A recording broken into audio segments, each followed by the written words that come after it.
The 2015 World Championship Series Global Finals is brought to you in part by Intel, Windows 10, MasterCard, and T-Mobile. One last quarterfinal left here on the first day of BlizzCon 2015. We're about to find out the last member in the semifinals of the WCS Global Final. Ladies and gentlemen, first it is my pleasure to introduce to you the only player left representing the WCS Premier League. Of course, he was our champion in Toronto back in Season 2. Representing Root Gaming, it is Hydra!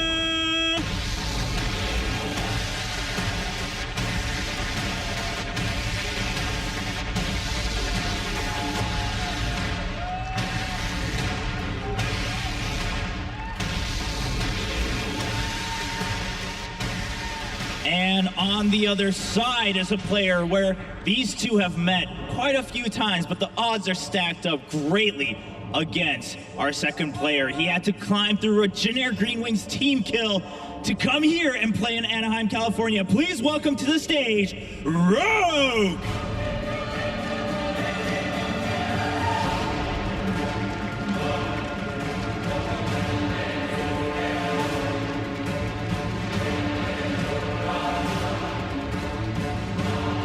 One last player to enter the round of 4. Who will it be? It's time to find out between Hydra versus Rogue.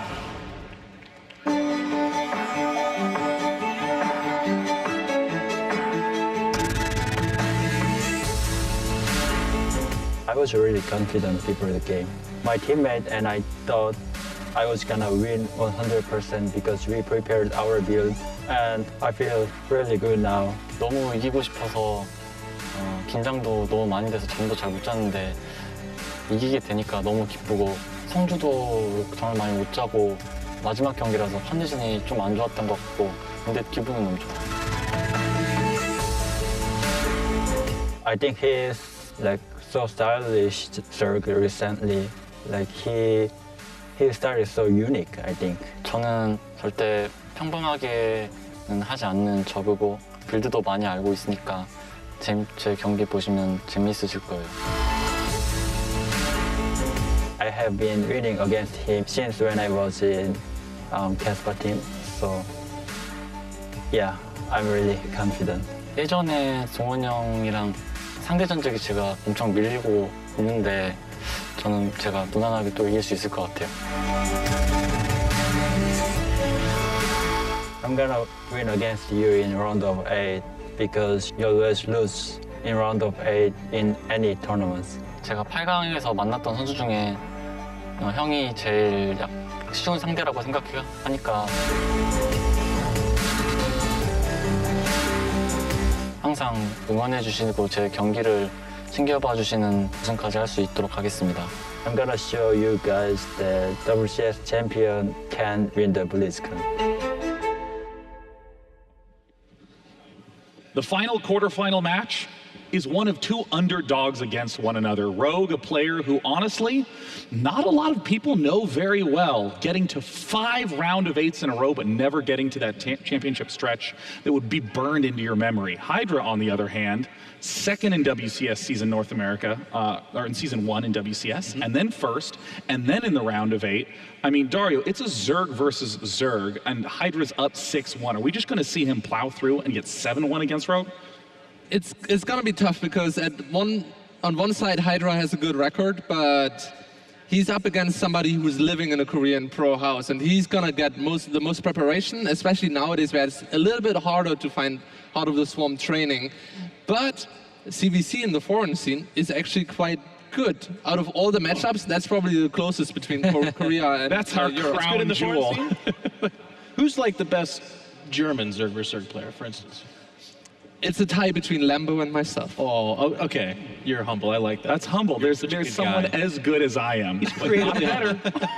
Not better. I like what you said about underdogs. When you're talking about even going back to the round of 16, nobody's so hipster. Not even Dario, not Kevin, and certainly not me, because I pick safe picks most of the time, was saying, you know what, BlizzCon, watch out for Rogue or watch out for that Hydra. But here they are battling each other, and it's after everyone discounted them in the round of 16, and now in the round of 8 too, it's almost kind of an afterthought. It's like, you know, you guys will lose to innovation, right? Right? No. So this is kind of the I spoiled that for ourselves there really quick, but I like this tournament. This is the tournament of chaos. Either one of these guys, it's kind of an open field for them. Yeah, I've had a really hard time looking at this series as well, because on one hand, you know, you have Hydra, we know him pretty well, and I do like what Dario says. In general, he's played a lot of series against guys like Snoot, who do have world-class ZvZ. I mean, it may not be live good, but it's very close to it, so we know quite a bit about him. Then there is Rogue, and if you're, you know, that hipster that always stays up to watch Pro League, you know that he's a beast, but at the same time, you know, you don't really see this as a quarterfinal at BlizzCon, but here they are, and they both worked really hard for it, and absolutely deserve to be here. They had hard matches in the round of 16. I mean, Hydra versus Dream, but then Rogue 3-0ing Maru. I'm 100% convinced it was Maru. That was the first pick I did. I was like, well, definitely Maru. All right, let's do these other 7 predictions. And I mean, Rogue made Maru look very, very weak in that series, which is kind of insane. So I'm really excited to see if Rogue can maybe pull off a similar kind of vibe here against Hydra. Yeah, this will be a fun mirror matchup. ZvZ, I mean, those were 2 ZVTs where Dario was saying this, and other Zerg and Terran experts will tell you, like, that's the matchup where the better player should win more often than not. And yet, for the most part, the people that were considered the underdogs did win. But in a ZvZ, it's got a little bit of that PvP spice and love in it. Dario, of course, the expert, so you can discount everything I'm saying here. But I do feel like in ZvZ, there is some room for tomfoolery. There's a little bit of room for sneaky stuff. I kind of agree with you. I'm going to take it. I like it. But That's better than I do, Jay. in PvP, a build order is more significant. Sure. In CVC, even when the other guy technically has a build order that beats yours, there is a lot of room for skill, unlike in Protoss matchups. Okay. Wait, I got that jab in there at the end. All right, buddy, I see you. Boom. I mean, what's really cool about the Zerg vs. Zerg matchup is your build order will oftentimes be good at a couple of the possible ways where you can have an advantage. Maybe you'll have a stronger army, but you might be behind in the drone count. Or you have a timing attack, but you'll be behind in upgrades should that happen. Or you might have a stronger army, but it's slower than your opponent. And that's always what's so interesting about the matchup, is seeing which edge they go for. Both the backdoor rock maps are in this, by the way. We're starting off with Bridgehead, which has that critical back rocks as well. That's a big deal. I feel like that could be scary. It's in ZvZ, by the way. I feel like it's the other matchup where that really comes in. Am I wrong on that, or is that? No, definitely. The back rocks in CVC it's a factor, especially on Bridgehead and later stages for burrowed roaches. The back rocks are actually insanely important. There's 3 paths that lead them to the basis of the defensive player, so I think we're going to see a lot of burrowed roaches here, if we get to that stage. I also think that kind of favors Hydra a little bit. If there's one thing I take away from most of Hydra's ZvZ is that he's very decisive, he's very committed to most of his attacks. He doesn't often have a hive plan or a 3-3 plan. Like he's going to look at the game, he's going to be like, all right, if I put all my resources into this one attack, I think I can do it. And on maps like that, you know, where you have the opportunity to create more space for yourself, to get better engagements, that might be something that favors him a little. And looking at the vetoes, it always tells you a little bit about the mindset of a CVC, because Rogue vetoed the 4-player map, which is a little bit more random, and there's a little bit more weird things that can happen, while Hydra actually vetoed Terraform, which in CVC is a little bit more of a stable map. So Hydra doesn't mind to have the more weird maps on the table, trying to make up maybe for that little bit of skill difference that he perceives. Okay. Well, now I'm interested in what your predictions are going to be for this match. Again, it is underdog versus underdog story, which means that no matter what, we're going to have a very interesting round of 4. Roddy, let's begin with you. Yeah, I went with Rogue, but this is not one of those picks that I was very certain about. Then again, that's probably a good thing, because I've been more wrong than right, you know? So maybe this is the one, but I think this is a very close one. Yeah, go ahead. I'm just looking. Yeah, go ahead. Yeah, I think Rogue has it, because just of the nature of the tournament once more. I do also believe it's a very close matchup. I'd love to see a 3-2, because I love CVC. I know not a lot of people might agree with me there, but I think it's a beautiful matchup. But you know that they're mistaken. Yeah, they're wrong, of course. Yeah, of course. Well, I mean, of course. Yeah. You're an expert. I feel a little bit like that person who was invited to the costume party, and then no one wore a costume except for me. Like I'm the only person here that picked Hydra, and I feel like that's not that cheeky of a guess. This prediction lineup cracks me up because, I mean, I know what my prediction was, but, I mean, we don't know what the global caster predictions are until we go into this. And to see everyone go for Rogue, because just as it was so easy to say that Mara would beat Rogue, on this one, it was so hard to pick anyone. In the end, I just said, well, I know how wrong I was about Rogue, so let's go with Rogue here. I do want to say, we've got a couple of themes going. This is why I picked my pick. I feel there is the Chaos pick. It seems like right now the chaotic players are kind of winning supreme, and they're upsetting those mechanical gods. But also, there's a little bit of history going on here. Classic was that roadblock for Hero, and he stomped. And all of a sudden here, 6-1 in favor of Hydra. It seems that he, too, classically, could be the favorite. And let's not forget that Rogue did have a lot of troubles in the past by making it past that round of 8. You know, that is where he was always stopped, and that's one of the reasons why we don't know that much about him. Well, the game is loading up. It's time for our last quarterfinal match. It's going to be Rogue versus Hydra. G'day, mates, and welcome. Welcome back. We have got our first and possibly only ZvZ here in the World Finals. It is going to be the last remaining WCS representative against the underdog Rogue. Now, Moonglade, we were talking, obviously, we've only been talking about StarCraft the past few days. That's right. You said Rogue is going to win BlizzCon. I did. Tell us all why right now. Well, there's a number of reasons why. Give all of them. Everyone kind of goes for Rogue for a reason, and you know, he is the guy that lives in Korea. But I think the biggest thing no one kind of touched on the couch, and maybe they don't really know because they didn't really look at the Korean region as much, is this guy is so good at preparation. Well, that aside, let's introduce these players. On the left side, spawn here of Bridgehead from Root Gaming. This is Hydra!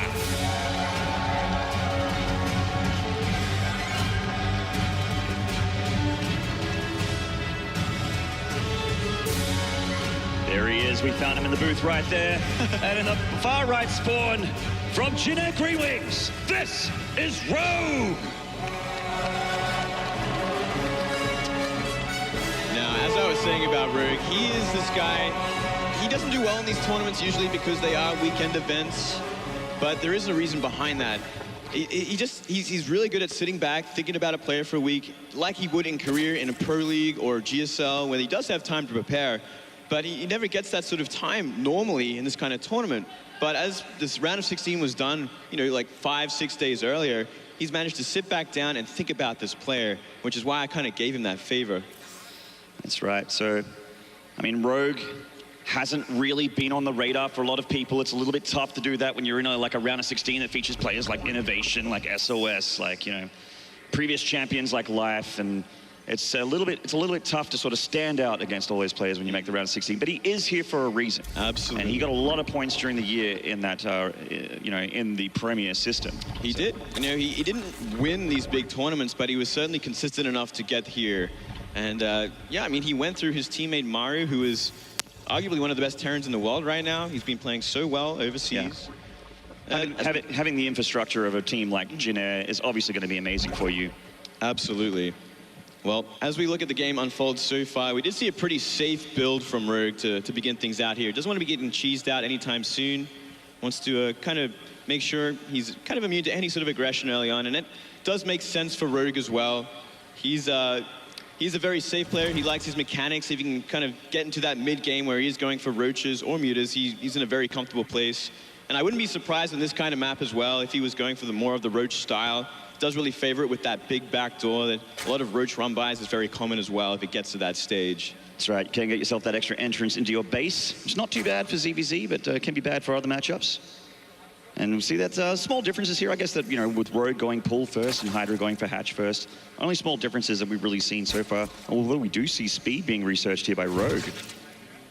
So Hydra opting not to at this stage. Yeah, one thing I noticed about Rogue's recent play is that, Hydra's recent play is he does tend to go for that Gaster style if he can, or try and, you know, tech up a little bit quicker, avoid investing in speedlings early if he can, and go for that much quicker roach style. Now we see a Baneling Nest going down here, Moonglade. Now, does this look like a defensive Baneling Nest to use? Are you just being a safe nerd? It could very well be. I mean, he is investing in the speedlings as well. He's only got 2 on the map so far, kind of to scout things out. it's really going to depend on how many more he makes after this. It could be like a light pressure, maybe look for a way in with a couple of banelings and do some small economic damage. Put on the pressure as well, force Hydra to make some defensive units and then really start to panic. Yeah, it does certainly look like it's just like a, you know, maybe a safety baneling nest. He is mainly droning here with a lot of his lava. I mean, Hydra is droning very heavily right now, but Rogue not too far behind. Yeah, that's right. And we are seeing that SimCity kind of go up to blocking. Great queen blocking, denying the scout. Didn't really get to see too much, just a couple of queens at the front there and that evolution chamber, which can kind of give it away. It kind of is safe to assume that there's a Roach Warren as well helping that block. Yeah, generally when you get those upgrades for the Roaches, and Hydra is in fact getting that Roach Warren, as we can see, as well as the lair halfway done already. And yeah, Rogue's getting all of his gases. Yep, all 3 gases at once. This could very well be the Mutalisk style. And I wouldn't be surprised, you know, you do have a lot of space in this map to do so. You can defend your main base pretty easily on that high ramp. And I mean, if you bust open that backdoor, Mutaling gonna do a lot of work. And well, for now, just we're seeing like 5 Roaches come up for Hydra as well. You know, just some defensive style. You know, you don't exactly know what's coming your way. And you can also put on the pressure with this. Once that Roach speed is finished, you can go for a pretty big counterattack, especially if it's going to be that Muta style from Rogue. So I like that considering he's going for that Muta play, he's getting a lot of Zerglings, which means he can travel around the map pretty quickly. So he's feeling like, it's looking like Rogue really wants to get that third before Hydra does, and there it goes down. Actually, they drop it at the exact same time. That's right. So obviously, creep spread's going to be important to Hydra. He's got that ground army, a lot of Roaches, or he's looking to just gear into just straight Roaches for now. And not as important for Rogue at this point. No, certainly not. It really depends where these Roaches go. Perhaps when Hydra has identified exactly what is going on. Because once that Roach speed's finished, he might want to try and rush for that main base or the third base, try to do some economic damage or even cancel the third to kind of reset where Rogue is at. Because the name of the game right now for Rogue, he's got to do the damage on his side of the map, keep the Roaches away, keep him on the defensive while he takes the third base, and try and get that economic advantage before he has to switch back into Roaches as well. Looks like Hydra's going to possibly hit a timing here. He's making 8 more Roaches, plus one's just about done, as well as Roach speed, and that's going to be a pretty good time to put some hurt on. Yeah, this is actually a very scary moment for Rogue. He might have identified this a little too late. He's building some Spine Crawlers now. The Spire is still on the way. He needs to get these Mutas out to defend against his attack. Yeah, absolutely. I mean, we know that Mutas don't do too much damage to Roaches from the top. Roaches are pretty heavily armored. They have a lot of hit points. And you need more than just 2 or 3 Mutas if you really want to take them apart. You can see he's already working on the back rocks here, forcing a static defense out of Rogue. Rogue looked like he wanted to engage with the Lings there, but thought better of it in the end. It's such a hard engagement at this point because he's pulling the queens as well, making the creep highway. Oh man, this is a great timing. And this is the kind of cheeky play you expect from Hydra, a very creative player. Very, very smart. It's really a perfect build for this sort of situation. Oh! He might get the queens here. That'd be a huge pickup. He has some transfuses, so he could keep them alive, and the Roaches are helping out a lot. I mean, even this kind of damage is huge because they're using all their energy right now. No more transfuses, and now the Mutalisk can engage. So long as the queens are in small enough numbers, it's going to be a huge advantage in this fight. It's kind of, yeah, Hydra basically has to go for it at this point. He's going all the way across the map with his queens here. He does still look like he has maybe 3 transfuses there, with more obviously coming as the seconds pass.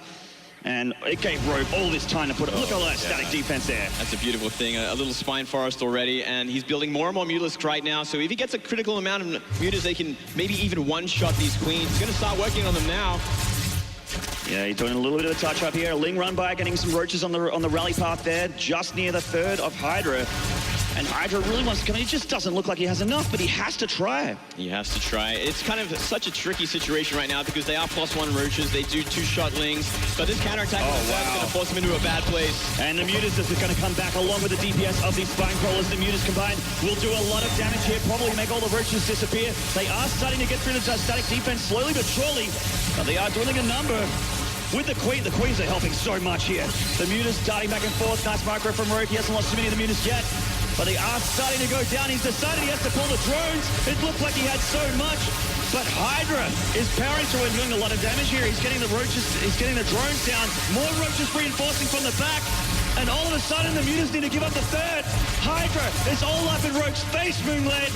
He's in a lot of trouble right now. Only 3 queens are alive, though. No more transfuses. But with that spore there, Muta's cannot go anywhere near. And with that hatchery down, he is in a pretty dire position economic-wise. I mean, Rogue looked like he had every tick, like every box ticked there. It looked like he did everything that he needed to do against his attack, but it still just looks like it may not be enough. Hydra still has so much of a ground army he's going through. I mean, the mutas are obviously going to help a lot because the queens are going to take a while to get over there. That's right. And down they go. He can kind of hold off these roaches for now, but he's only using lings and mutas, and with that spore there, it's going to be difficult. If he can clean that up with the lings, only a few roaches at the moment guarding it. This counterattack could do a lot because they can just simply ignore those That is a naked base right there. And the mutas need to decide if they want to help with his mutas, with the roaches, the queens, or if they want to help here. And it looks like they've decided to try and hold this little naked hatchery here. And Hydra, great decision from the root player, putting the herd on and taking more drones out. He's 12 more drones going down. The hatcheries, if he targeted that down, almost certainly would have gone down as well. But deciding he's going to pull the roaches back. Oh, he's up against the corner here, but this is actually not too bad. He can efficiently trade with the lings. Yeah, nice trade out there. And he got the Spire. Oh, Dongwon. Yeah, there's a lot of trouble here for Rogue. He's really running out of options at this point, losing 13 drones like that on one base economy against two with an inferior composition, essentially. Those mutas, they can fly around most of the map. They won't be able to do any damage simply on the defensive the whole time. The mutas catching up, the few stragglers there, some Zerglings touching up the roaches, but just look how tanky they are. They're taking all the hits here. What the drones have only just returned, only to meet raw roach acid in the face. Well, down they go, and they're slowly droning up that base again, so he's nearly on two-base economy, but as we see already, the Queen's on the way, Infestation Pit nearly done. He's going to have the perfect sort of composition to deal with what Rogue is kind of stuck on for a while longer. Yeah, obviously the better economy as well. He hasn't taken the drone hits that Rogue has, obviously, but yeah, he's going to try and find an opening with his mutas, but Hydra's on lockdown here. He's got Spore Crawlers, lots and lots of queens, forcing Rogue to remake his Spire. He's committed to this. And I'm actually kind of surprised he's remaking that Spire me too, actually. At this point, but I guess he really doesn't have any other option. He's going to be up against roaches with far greater upgrades if he chose down that path, so I guess sticking to mutas, maybe there's some hope there, but it doesn't really look like it at this point. He would definitely be playing catch-up, but obviously the mutas are going to outlive their usefulness as the game goes on. When you got that Spore, the Spore Crawler is so powerful against them. Generally, you want to transition in a Hydralisk as well as the Infestors as well for Hydra if he wants to go into the super late game. Yeah, and we're looking at a Nidus network as well, so that's going to be the attack from Hydra when he's ready to do so. He can do it even at the back of that empty natural that just got destroyed. That's right. He does have some space there. He's got his own creep tumors down there, so he does have vision. That's actually the perfect place for the Nidus. Almost certainly going to drop it down there. Yeah, it's a beautiful place. Well, it looks like he found the queens at the bottom there, so he can deal with them hidden away, maybe waiting for that Nidus to come up. Oh, yeah, actually, with the Overseer, he could actually probably get rid of these creep tumors. Yeah, kind of essential. I think he's realized at this point what he had to do, and he's making 8 more Mutalisks, so he's certainly sticking to that style, maybe going for the perfect, magic box, trying to deny these perfect fungals from going down, but I think there will simply be too many queens with too much upgrades. Mutas are flying back here. Looks like their spider senses are tingling and they get the Nidus. That is an important move. That's a big pickoff. Keeps him alive for a little while longer. It does. Looks like Hydra's going to abandon that plan for now and just unload. Send everything back on the down. He actually has an incredibly scary army. He's almost 20 supply up in army. Obviously, it's upgrade as well. It's plus to attack, the most important upgrade in ZvZ for the ground army, and he could actually take the fight to the ground if he wanted. Look at all the anti-muta tools he has here. Yeah, he's got the perfect force to deal with these mutas. It's just about getting to them, and I mean, they're off creep right now, marching across the map. That's going to be a long march, a long walk to that to that third base of rogues. 15 more roaches coming up for Hydra as well. He did just spend a ton of lava to make a bunch of overlords and get that supply cap up there so he can start creating his Doom army to try and roll over Rogue here. And Rogue just trying to find an opening with his mutas. Well, looks like he might have found it. He's going to work on those Spore Crawlers. Nothing else much here except a bunch of roaches. He's going to help against the Lings. Ling's running into the main here, and he's actually forcing Hydra to retreat all the way home. Oh, man. He's got to watch out for these fungals. If he gets a big fungal, he's done. Oh, yeah, and he's picking one up. He's actually doing pretty well. He's picking off an Infestor for free there. Unfortunately, a Spore Crawler getting a couple of mutas, which is kind of sucks for Rogue, but this run by doing pretty well. Yeah, here we go, though. All the roaches and queens have nearly made their way across. A bunch of queens out in the middle of nowhere, but mutas cannot go near them. No, and this Nidus looks like it's going to get up pretty much unadulterated here, getting a hatchery as well to start his death march. There's really only one base left over to deal with, and that is the main base. If he can crush that, there is simply no going back for Rogue. Even at this point, he's got one more mining base now just going up. Still, I mean, what can he do? How can he fight this army? It is so tough. He could maybe get the Nidus Canal as the queens move down and transfuse the roaches so they get deeper into enemy territory. Looks like he will get it, but does Hydra even care? He has a lot of his army here already. Slowly making his way up to the main base now. Roaches are up there. He could even leave some up there. There's simply nothing really to defend against them and do enough damage. Oh my. Hydra is everywhere, killing drones at the top here. And he's already taken out the third base, and he's moving into the main as well. And 24, 25, more drones keep going down in the main. And it is looking like Hydra is going to take first game here, Moonglade. It is hard to argue otherwise. Certainly so. Looks like he's going for a counterattack at the main base of Hydra, but what can he really do? He's going to be fighting up against a lot of Spore Crawlers. Yeah, 3 Spore Crawlers here. Doesn't even need a transfusion, really. His muta numbers are dwindling. He can't really remake them.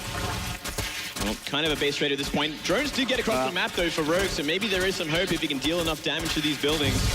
If he can actually avoid fighting this army altogether, that would be his way of winning this game, maybe his only chance. But look at that. Beautiful Spore Forest. Yeah, and as soon as he sees it, GG. Rogue has to concede game number 1 to Root Gaming's Hydra.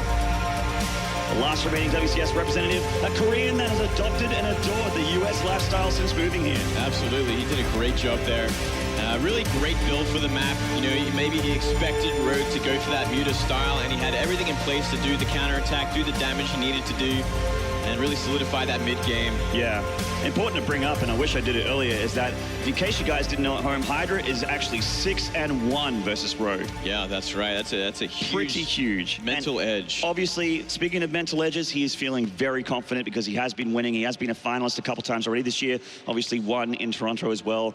So he is feeling very confident against Rogue. He certainly has a much brighter history, I guess, than Rogue. Rogue being stuck in career life, forced to do Pro League for the entire year. That's great experience, obviously, but you know, he doesn't have that tournament experience that Hydra has. Well, Rogue actually went to a bunch of Premier tournaments, but he's actually never made it past the round of 8 in those Premier tournaments. He did well at Gfinity, but 5 times in 2015, he's been stopped dead right here at this point in the tournament where you just couldn't crack that round of 4 semi-final bracket. So I got to say, he's definitely one of the most emotional players as well. And these best of games has also been kind of his curse, even in career. Like if he loses maybe the first or second game, he can really get on tilt very, very easily. And you can see it on his face usually how bad it is, and he really reflects in his play after that. Yeah, but it is a nice face though. He is the sexy boy, as he likes to say. Beautiful face. I mean, I can't complain, but it's a sad thing. But look at this, second map is going to be Cactus Valley. Yeah, and this one strikes me like the analyst said at the couch, a bit of a rogue pick here. This is a map where, you know, players like Hydra who like to do stuff a little bit crazy, a little bit aggressive, he has a little bit of room to breathe. That's right. That's absolutely right. It's certainly a lot more scarier on those bigger maps because you might not get the scout that you need with the Overlord, and then, you know, it could be some kind of all-in, some build order win coming your way, and you just don't know until it hits you. That's right. And obviously Rogue is going to look to tie the series here, give himself a bit of breathing room, and try and get his first Premier round of 4. And what a place to do it here at the BlizzCon World Finals here in Anaheim. And let's get into it. In the bottom right spawn here from Root Gaming, it is Hydra! Lots of Hydra fans here. Not surprising, he's got a lovely smile and a good attitude. And in the top right spawn from Junior Green Wings, this is Rogue! God, I love that stage. It's never not been impressive. Yeah, it's an amazing thing. We never really see anything like that anywhere else in the world. Yeah, there is nothing like that. Certainly not. And, I mean, look at Hydra. He's already playing to the map advantage here.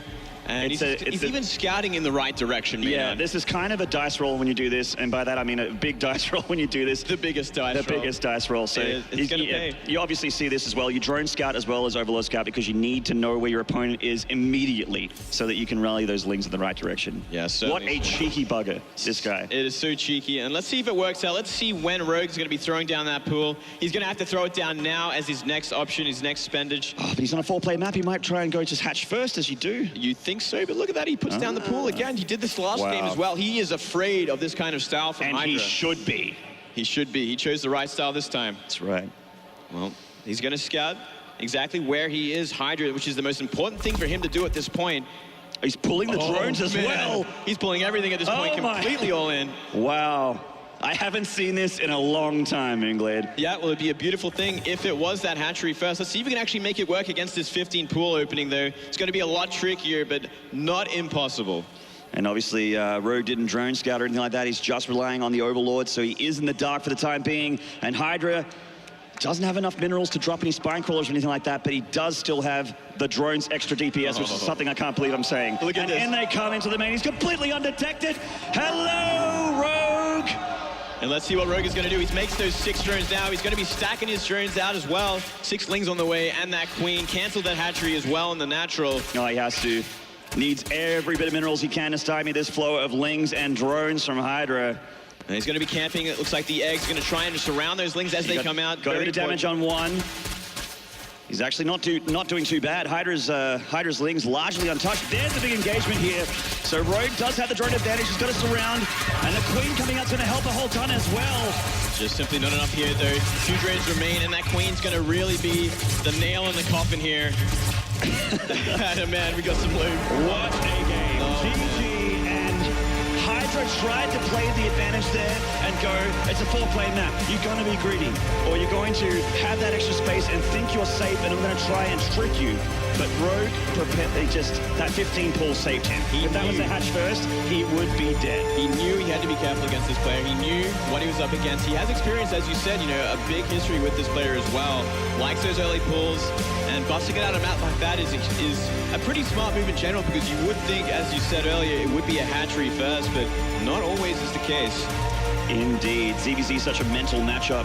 PvP as well. Actually, a lot of mirror matchups are, but like Dario said, TLO said, it is one of those matchups where you can clutch a win if you choose the incorrect build order. Yep. If you get build order wins do exist, but you can claw back from it. Yeah, it can be very build order win sort of oriented early on in the match. Really comes down to, is that early pool versus that early hatchery, or is it going to be like the gentleman's agreement sort of macro match? The gentleman's agreement 15 hatchery that used to exist back where we come from, man. Oh yeah, the handshake. It is the electronic handshake to just 15 hatch. You want to get the roaches if that's the case. Yeah, I respect that.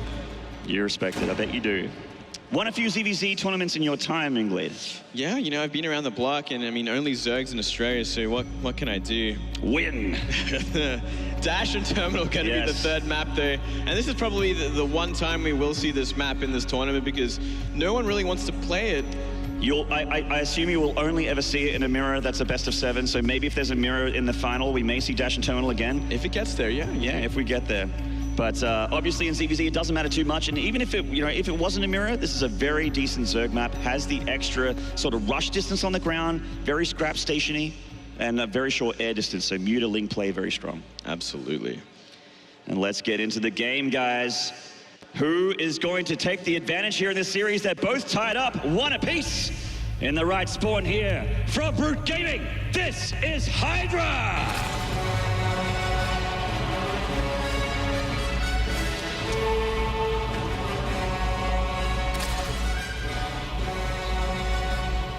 And in the top left, from Junior Greetings with a great hold from Hydra's aggression, this is Rogue! Playing a very safe game. Last game, will he do it again? He will have to, because we are already seeing a 9 pool come out from Hydra, keeping that aggression going once again. ZvZ has always been described as a knife fight.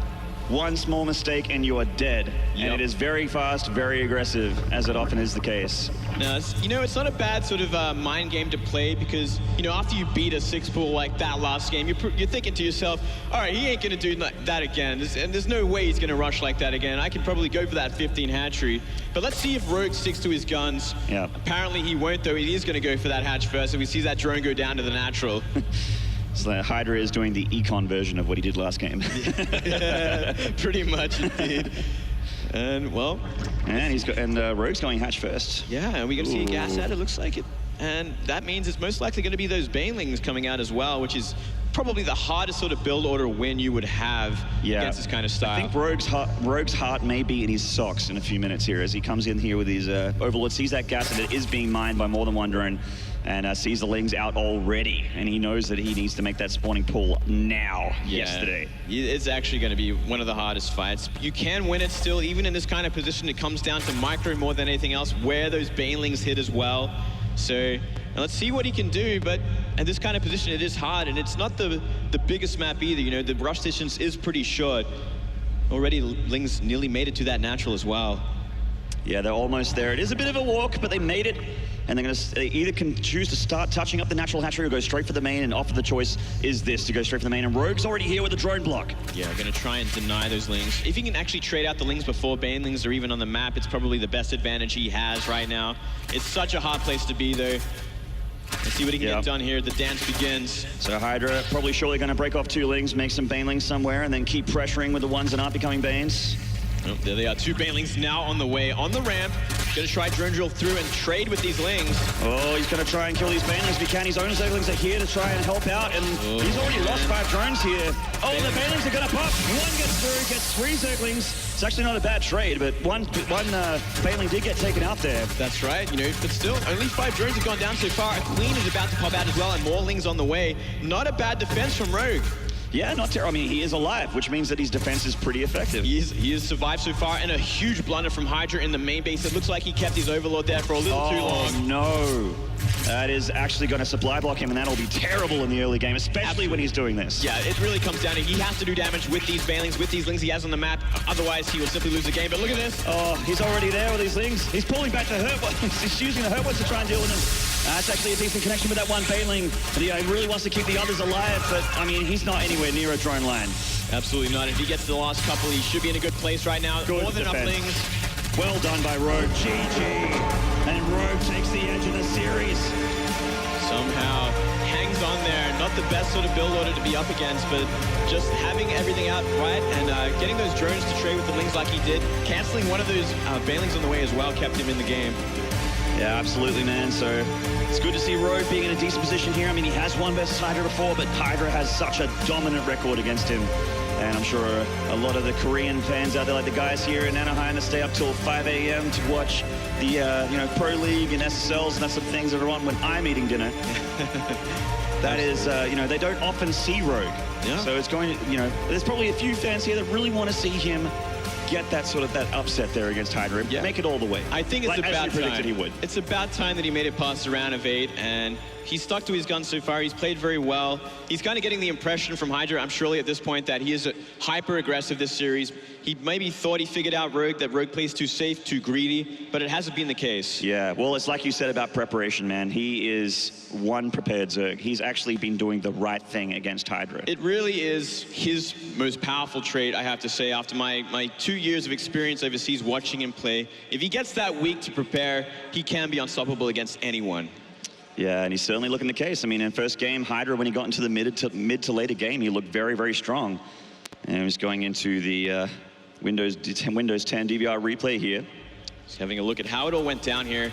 And it really was the drones on the ramp that won the day. Maybe if Hydra pulled back a little bit more with those Lings and didn't completely trade them out like they did, he would have been in a better place a little further down the track. I mean, obviously not really any build orders analyzed here, but it's more just the really sick control, as you'd expect by players of this caliber, being in that top 8 of the whole world, basically. And then there's that drone drill right there, and that there from Rogue, as Moonglade said, probably is how he stayed alive and won that game there. He actually even killed or canceled one of the Banelings, and one did trade with 3 Lings, but he just killed the scary force, which was the rest of the Zerglings. And that blunder from Hydra there, losing the Overlord in the main. Yeah, I think he got a little too carried away. Maybe he thought he had the game won because he did such a build order advantage, but I mean, if you're going to lose your Overlord like that when you have like 18 supply, you can't make any more Lings. You're essentially in the worst place you could be in.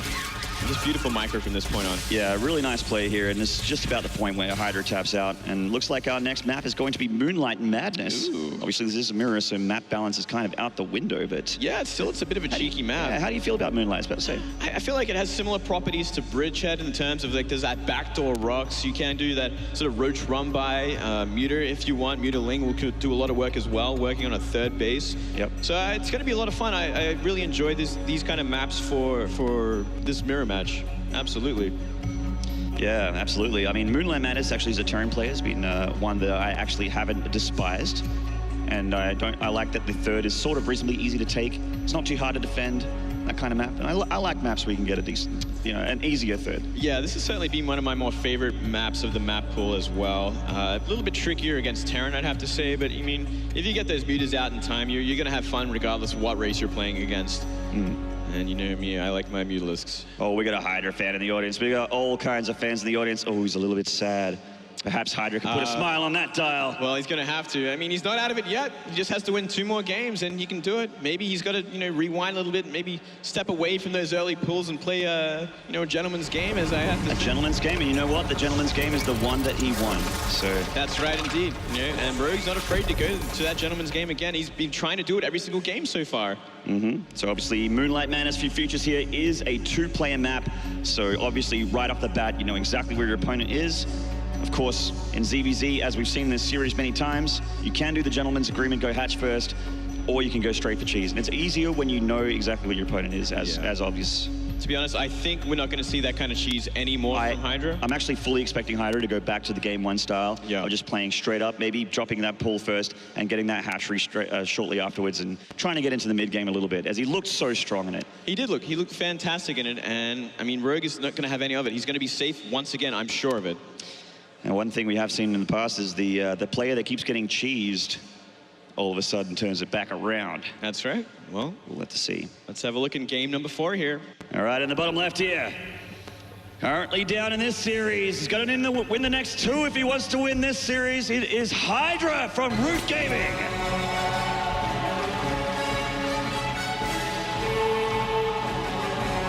Still with plenty of fans out there. I'm sure you guys all want to see it go to 2-2. I do too. And then it's up right here from Judea Green Wings. This is Rogue. He's 1 game away from breaking his round of 8 curse in Premier tournaments. And what a tournament to do it in. The most premier of them all.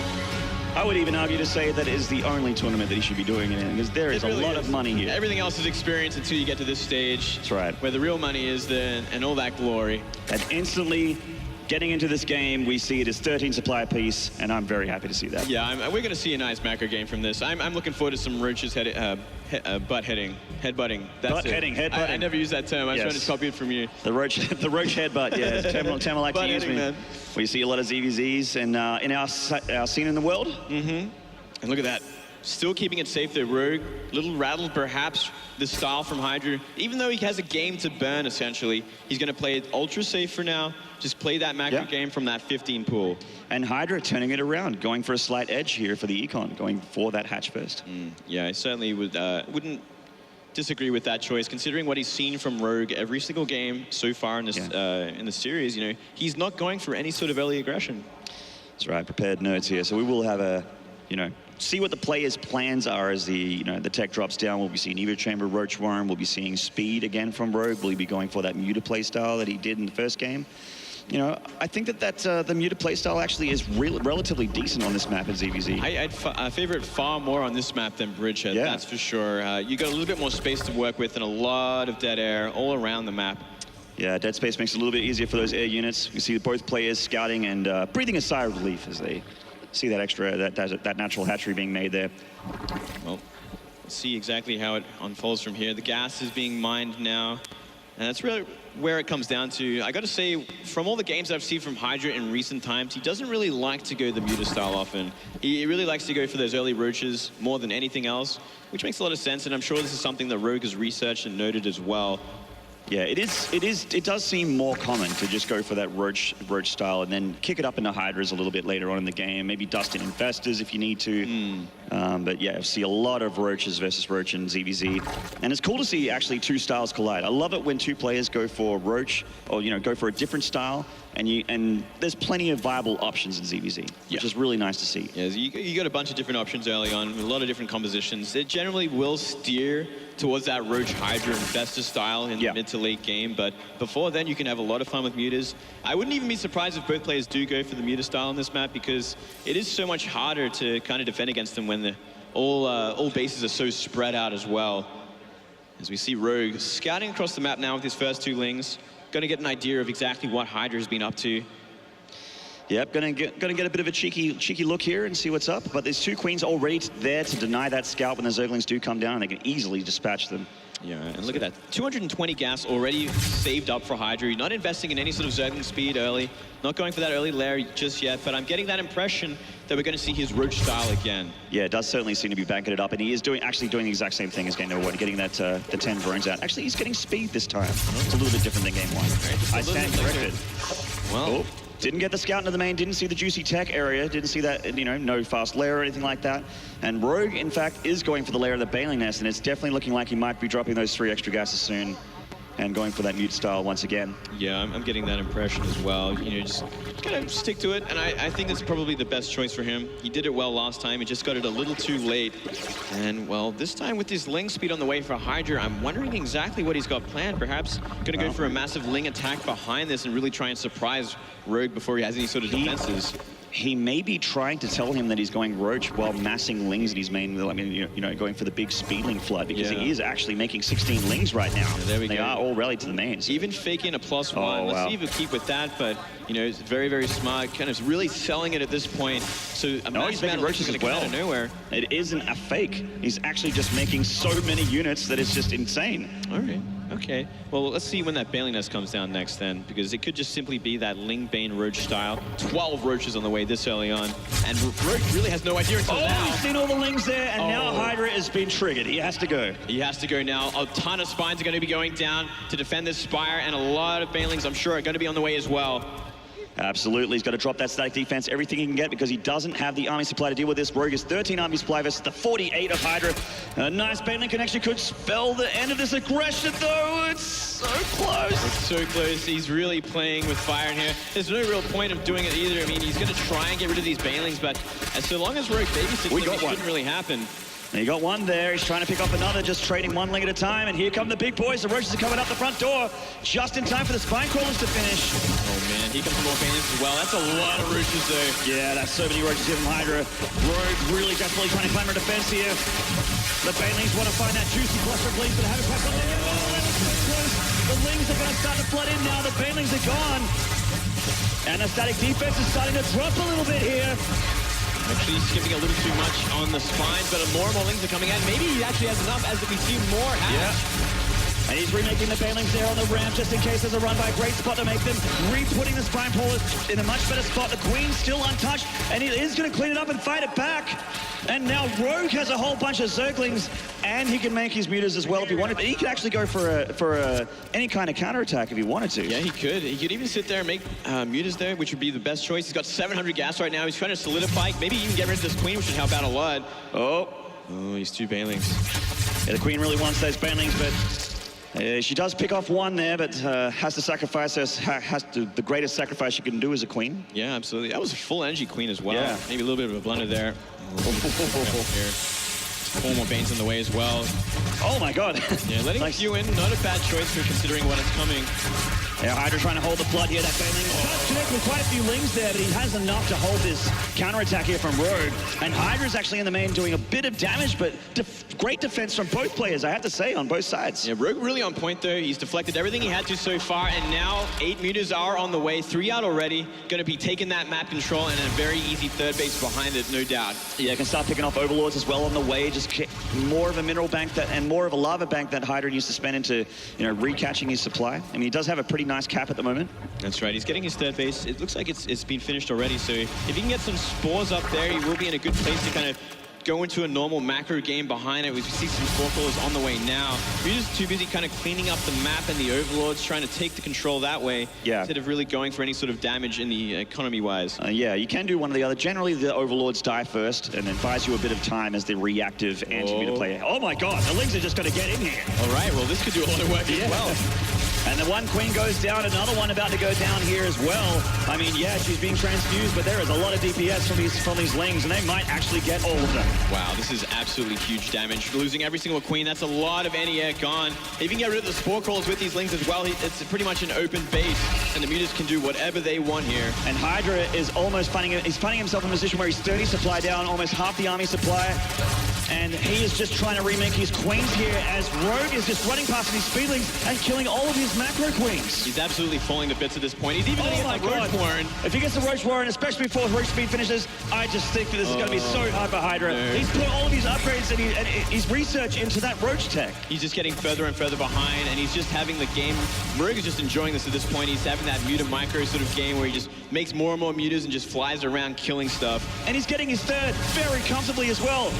He knows that Hydra really can't run by at this point. He needs to devote all of his resources to staying alive in this game. Is Rogue going to break his round of 8 curse here? I'm getting that impression at this point, up so far, up essentially 40 supply right now. We're seeing Rogue just come out, maybe trying to buy some time, deflect these lings, more and more queens as well, but they're just getting picked off.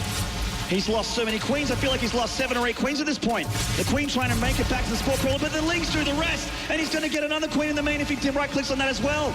The sky is all his. He can do whatever he wants. He gets a spawning pool, so he can't make any units. You know, there's so many things. Look how many roaches he has more roaches at him. Hydra, GG. Rogue has done it. He's made it to the round of 4 for the first time in his Premier history here for 2015. Sexy boy has made it all the way. Beautiful work from Rogue, and I'm so proud of him. So happy to see him make it this far. I knew he had it in him. So much preparation done this week, and it really showed today. High five at some of those fans. Hopefully he got a few more fans tonight with some pretty sick play there. Great player. Look forward to seeing him in the semis.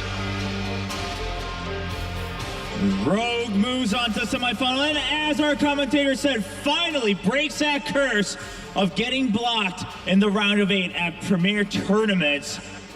Rogue, I mean, did that ever concern you? Were you ever concerned that, oh my gosh, am I just never going to be better than the round of 8 at these high-class tournaments?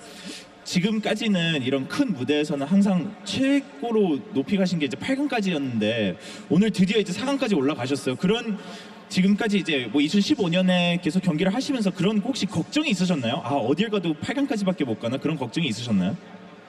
그래서 8강이 아니라 다전제에서 제가 멘탈이 너무 약한 것 같아서 다전제를 이길 수 있을까라고 생각을 했는데 오늘 첫 판을 지고 역시 잘 안 되는구나 생각했는데 뭔가 그래도 멘탈 다시 잡으면서 빌드 생각을 굉장히 많이 했는데 동원이 형이 제가 안전하게 했는데 공격적으로 해주셔서 이긴 것 같아요. The curse never really worried me. I didn't think about that, but I was worried because I felt I was always weaker coming into these longer best of series matches. And after that I lost that first map, it started crawling back to me. I was like, is this where it ends again? Do I lose in a best of 5 once again? And so I had to take some time, just rethink my build orders, play it a lot calm, and I started playing much safer. At the same time, thankfully, Hydra is playing a little bit more aggressive, so fortunately, I'm able to move on to the semifinals. Now, you are moving on to the semifinals, but in the semifinals, it's another team kill. Coming up to here in Anaheim, you have to take down Maru, but now if you want to reach the finals, you have to take down your teammate SOS. What's that going to be like? 저희 이제 16강에서도 팀킬로 그 조성주 선수 상대로 경기를 치르셨어야 되는데 이제 4강에서도 또 다시 한번 팀킬 김유진 선수 상대로 경기를 치르셔야 돼요. 뭐 기분이 어떠세요? 이렇게 2번이나 팀킬을 해야 된다니까. 유진이 형이랑은 팀킬 되게 기대가 되고 재미있을 것 같아요.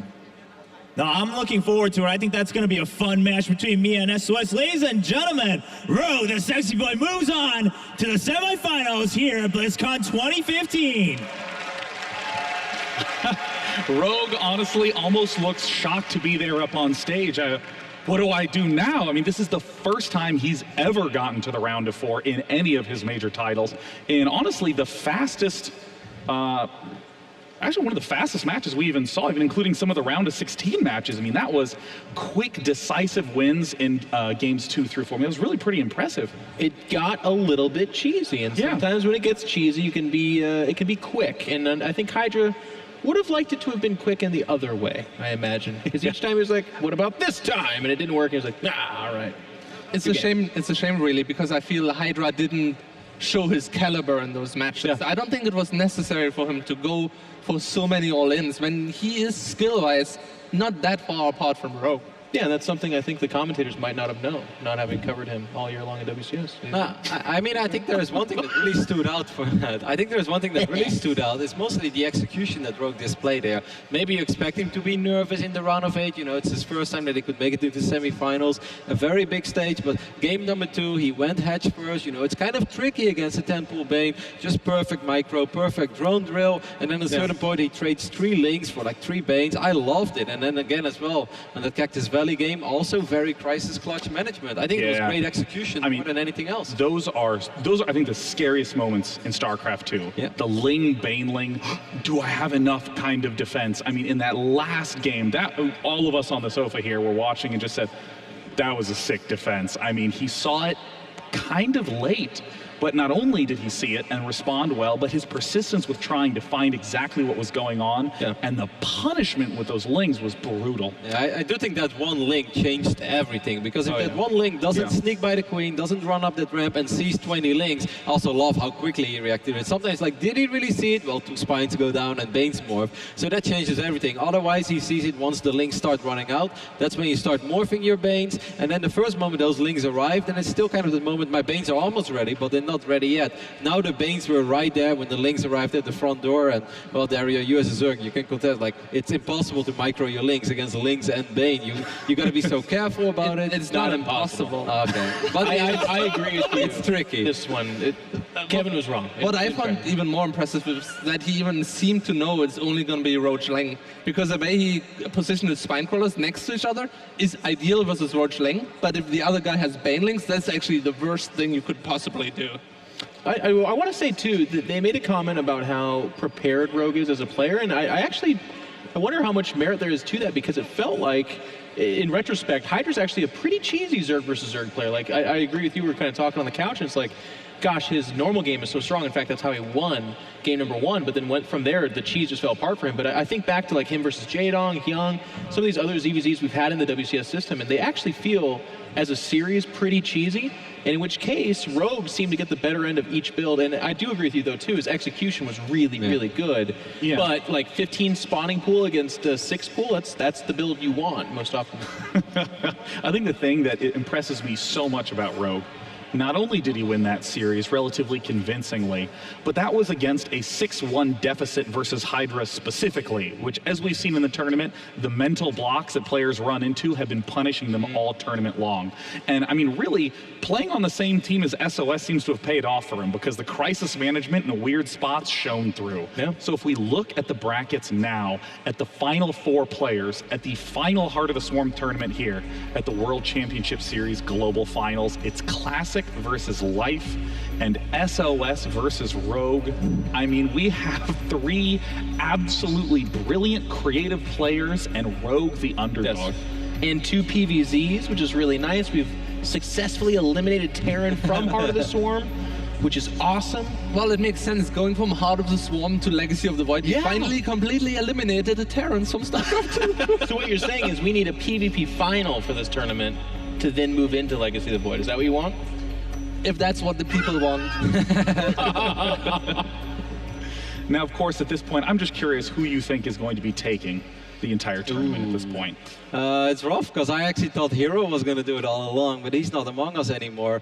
Classic, his PVZ looked absolutely phenomenal against Bjorn in the round of 16. And we always talk about the X Factor. We still believe in life. Actually, we can take a look at the predictions. That's always fun, unless you're me and you're not doing that well. Who's last place? Well, don't worry. Listen, everybody here isn't Todd, so we're doing great. Look at that, 42%. Maybe that's what we should focus on. But really, actually, like, let's just talk about the fact that the highest percentage is 67%. Yeah. This has been a pretty wild WCS. Let's just talk about the fact that it's actually Artosis up there. Like, no, don't. No? No. Should we still let him believe that the curse is real? Listen, man, he's got so much weight on those shoulders as it is. No, he's doing really good. So is Claris, by the way, who's actually at the top as well. Claris, but again, who's your pick to win it all, Roddy? On the spot.